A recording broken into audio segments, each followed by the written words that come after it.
Hey, I'm Storm. I'm super excited to talk about product analytics and product management and how we can work together better. I'm currently working at Amplitude as a product analytics lead. And the main foundation of the talk today is going to be about a buzzword or phrase that I feel like has been flying around a lot, especially in the past couple of years, of don't treat your analysts as a question and service partner, but treat them as a strategic thought partner. And how do we get there? What are tactical ways to do that? And also, how do we evaluate where we sit on that spectrum to know what to do to move forward? The next slide. Oh, the thing's right here. Cool. So leaving, you'll have a framework on how to evaluate where you sit, and then some advice on what to do based on that. A little bit about me. As I mentioned, I'm at Amplitude now. Super excited to be there. An interesting place to be as a product analyst. I'm their first product analyst hire. So defining the function has been interesting in a space where all the PMs are very data adept and really figuring out what does the future of it look like. Prior to that, I was at Peloton helping them with social product and leading product analytics across community engagement on platform. And prior to that, did a couple different roles at the New York Times. Ended there essentially working on news product in the newsroom, helping them package together the biggest news moments and guiding you through the complex stories of things like the Trump impeachment and whatnot. Great. So how do we go from question answering service to thought partner and coach? So I think I want to use a couple different things here, but the first is to really give you an example of something that's happened to me in every single product analytics role I've had with at least one PM stakeholder. And I want to kind of say up front, I don't think this is always a bad thing, right? This happens and sometimes it's a necessity. But I think I've also been in roles where it's become a bit of a pattern, and I think that's where it turns into an anti-pattern in the working relationship. And that is getting a list of 20 questions, right? A new feature is launched, and the product manager says to me hey, I just need these answered, then we'll know what to do, we can move forward. And I think really I want to say this comes from, I believe truly, a really good place on the PM side. I think they want to help guide the product analysts to know what's most important. They want to help them kind of prioritize execution so they can make impact quickly. But I think on the product analytics side, right, while this can feel beneficial in the short term of wow, I know exactly what to do, it's actually cutting the function short in the long term and understanding how to push back, how to develop a deep relationship, and also really understand the strategy and impact that the team can make. So here, really, I go into this funnel or tunnel vision, right? And I was mentioning this, but I think there's three core things that happen. One is you go from prioritizing in this matrix approach of essentially complexity versus impact into just thinking about complexity, right? Essentially, it turns into the product manager is in a role of, hey, this is what's most impactful. You as an analyst just know what you can get quickest to me based on how complex the work will be. That's not a bad muscle to tone as an analyst, right? Especially when you're earlier in your career. But as you grow, you start to lose sight of how to drive vision forward. Another one is you start to really become this executor. And so when you become this executor, I think the amount of time you spend as an analyst building cross-functional relationships starts to wane. And that really becomes an issue, especially when you think about your product manager, right, might need to convince an engineering team to do something. If the product analyst doesn't have a deep relationship with the engineering manager on the team or the engineering function, that can really pose issues because you don't have empathy for what they need. And at the end of the day, you're also delivering insight, right? And by knowing your stakeholders, building deep relationships, you're able to craft the narrative of the story you're telling to meet them where they are to drive the most impact, right? So by short-sighting that, you really kind of stunt yourself in that area of growth, which was really stunting the entire product team as a whole. And then lastly, I would say another big issue is that you start to become, I think, in this mindset of other people will tell me what's the most important to focus on. Your own sense of ownership and responsibility and the breadth of the metrics and kind of constellation of metrics the business is looking at. You start to kind of feel like your role isn't having to worry about how they fit together. And that can really become an issue when you think about helping the product manager know what to prioritize, right, when it comes to what they should understand.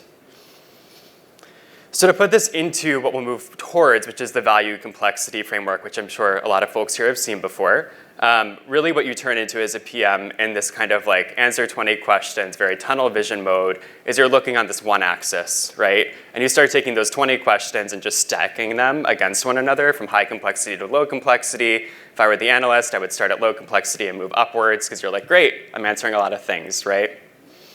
When in reality, what we want to move to is this, right? If you haven't seen this before, the way I would think about this matrix, right, is you have your vertical axis, which is low complexity high, which I just showed as a bar, right? And then you have your low impact to high impact. You can quickly put this into 4 different quadrants, which can help you think about where you're spending your time, right? You probably want to spend the most amount of time, if you can, in low complexity, high impact work. You probably want to spend the least amount of time in low value and high complexity work. And then from there, it's kind of a balance that you come up with based on all the business context, right? And so what really ends up happening in this space is I, as an analyst, take on the role of understanding the vertical kind of spectrum, and the product manager thinks about the horizontal spectrum. That's actually not good for either of us at the end of the day, because we're missing the complexity of one another's work and not working as a partner. So I want to take a second to just walk through a hypothetical situation of how this can play out in like the real work day, right? And hopefully this can give us a little bit of context on like why we really want to care about this, and then we'll launch into how to use the model I just showed you to evaluate where you fall on that spectrum. So I'm going to use a little bit of a roadmap chart here, and we'll kind of just keep building on it, right? So let's say week 1, I, as an analyst, get that list of 20 questions. I start executing. By week 5, I'm done, and I've done like a round of iteration, right? Everything's gone to the broader product team. We're like, yay, great. But this one has a little bit of text on it, so yeah, there you go. But I think one thing to keep in mind here is that what if on that first week that I get the 20 questions, right? My product team, which is focused on maybe like downstream engagement and the user journey and user funnel, what if up at the top of it, another product team that owns acquisition has seen massive declines, but has been too busy with like P0 bugs fixing other things, and we're not aware of what's happening, and essentially that we're losing our user base over time. So while we might be fine as a team when we look at our North Star metrics, at what's happening in the business, we're going to find out in a couple weeks that things aren't so great. So in this case, if we kind of smush these 2 examples together, right?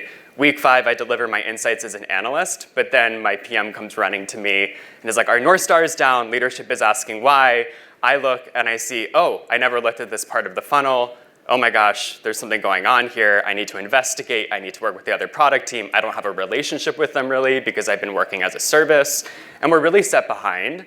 So by the time that the team has actually launched a solution, right, to maybe help out another product team in getting that upper funnel issue fixed, it might be 8 weeks or more that we've had like loss, right, at the top of our funnel.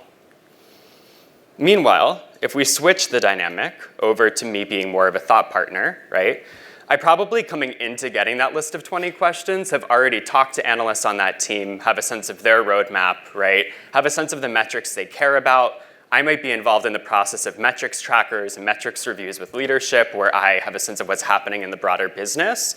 So while I get that list of 20 questions at the start, if I on week 2 start to see like, hey, in our metrics review, right, something's going on at the top of the funnel, I know that like the way that all of our kind of metrics tree together, this is gonna cause an issue for us. I want to keep my eye on it, right? I can then raise to the product manager that issue.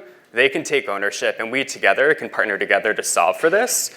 In the meantime, I might say to my PM partner, here are the 5 most important questions. Let me go after these while we figure out what's happening here as well, so we can tackle both parallel work streams. And at the end of the day, I got the most 5 important questions answered, but also I'm able to work with the PM, right, to come up with the solution and put it into play to solve the broader problem. So we drop the amount of time that we've had this business outcome, right, degrading down. So now I want to kind of tie that story and that narrative back to the value and complexity model, right? My suggestion is that every 6 or 12 months, or when there's massive changes to the scope of folks' roles that you're working with, that you essentially take a list of 10 to 15 projects that describe the breadth of the experience you own in product, right? And you and your product analyst stakeholder sit separately and essentially map each one to the value and complexity model where you think it fits, right? Then come together and see where there's misalignment and really only focus on where there's misalignment in quadrant placement. So I'll use one example of like, what can I even learn if I do that? What does this mean about us as like a partner, right? On the left, you have your product analyst scorecard. Each of the colored dots is a different project, right? And on the right, you have your PM scorecard. Again, a bunch of different projects. We can see that the red dots are pretty much in the same quadrant, so nothing too exciting there. But if you look at, for example, the white dot here, the product analyst has marked this as really complex and high value. The product manager also thinks this is high value, but not as complex. I think this can mean like one of two things if I were talking to my product management stakeholder.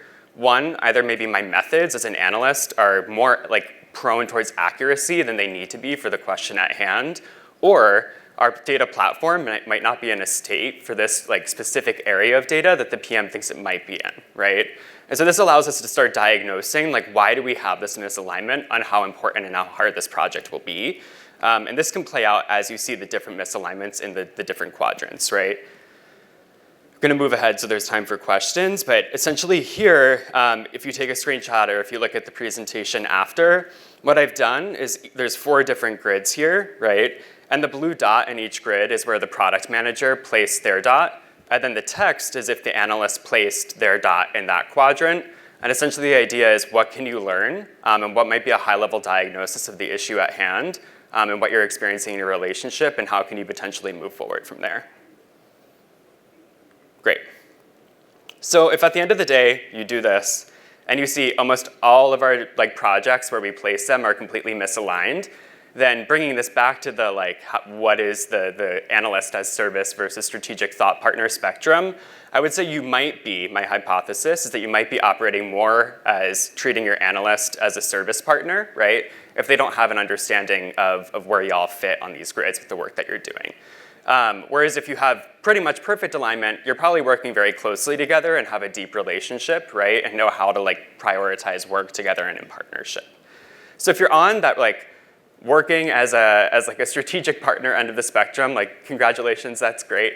I think at that point you can keep kind of maybe leaning on what you're doing and just kind of retro on that. But at the same time, I would still do this every 6 to 12 months because at least in my experience, product teams change so drastically all the time. So it's very easy for that misalignment to start seeping through, and it's better to get ahead of that. If you're in the middle, then I would really focus on like where are those key areas and themes. Like maybe you see that it's like data platform, right? You might be working with the PM if you're an analyst who has really deep engineering expertise, but their understanding of how complex it can be to work off of a data warehouse that's not been invested in, for example, they might not know. And so you might need to do more of a walkthrough and a deep dive on that.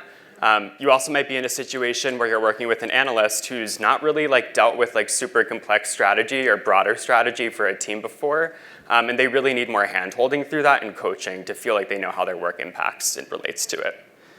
If you end up on the side where you have most misalignment, right, where you're kind of in that hypothetical like working as a service type of area, I think this is when you want to keep doing this exercise, but also think of different ideas of how you can build a deeper relationship and have a broader conversation. So as the last slide, I'll just give a couple examples of things that I've tried out in the past if you do find yourself on that kind of service side of the spectrum. But I think in general, hopefully these are things that you've tried out or could try out that might be useful for you and your product analytics teams that you work with. One is as much as possible, try to shift from asking questions to your analyst to try to do them yourself and get coaching from your analyst. I know for myself and analysts I've managed in the past, I think one of the most exciting things is when we get to have time helping other people answer questions, especially around things like feature launches, where it's often a pretty templatized type of like query that you're doing. So empowering PMs to get better in their analytics skills is only going to build a deeper relationship and give you more context as an analyst on where they're at and understanding the complexity of your work. Another would be to collaborate more. I think there's, rightfully so, and I appreciate it. I've worked with quite a few product management stakeholders who really want to like save my time from being in meetings. And so they kind of exclude me from them. They want me to feel like I can just be heads down doing work.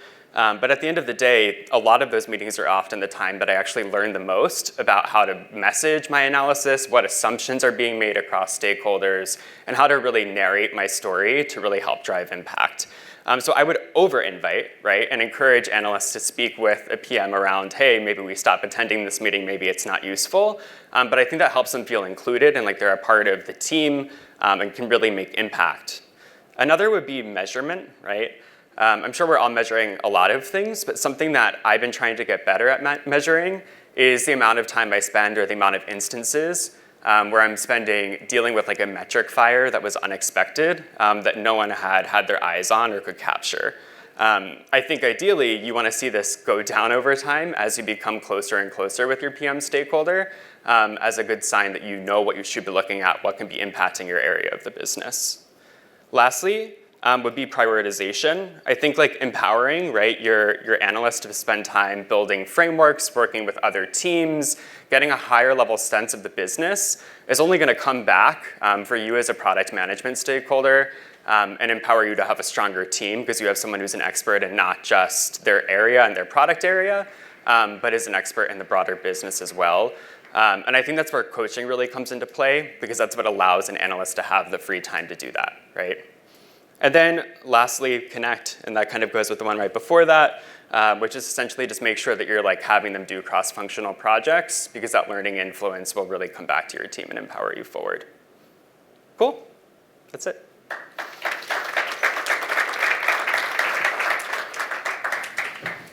Questions? Any questions around the room? So I guess one of the questions I had was a little bit more foundational.